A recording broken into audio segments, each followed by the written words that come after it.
بسم الله الرحمن الرحیم. دا وخت په خیبر پښتونخوا کې زمیندار او خاص کر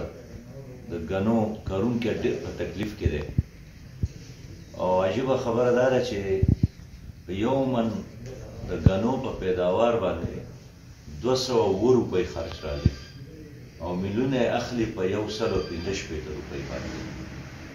نو دا خو زمیندارانو ته ښکاره په ښکاره دا پیغام دی چې دا خپل غني بیا مه کرئ او چې کوم کرلي دي هغوی ته اور ولګوئ. نو دې خلکو خپل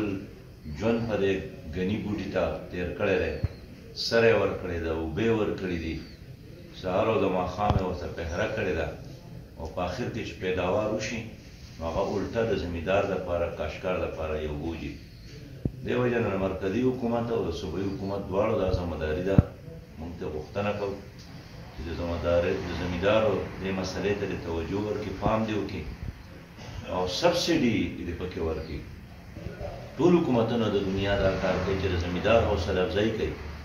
د هغه نه غنم الي، د هغه نه اوربشې الي، د هغه نه ګنی الي، د هغې نه تماکو الي او حکومت په هغې باندې د خپله پوره خرچ وکړي دې لپاره چې د هغه حوصله افزایي وشي. خو دلته کې حکومت هم سترګې پټې کړي دي او حالات او رحم و کرم باندې زمیندار پرېښی دی او په دې بنیاد باندې اګریکلچر ختم شو او لوی لوی زمیندارانو خپل پټي پلاټینګ ته ورکړه او په راروان وخت کې به بلکل د بوټي د لګولو دپاره به ځای دلته نه وي،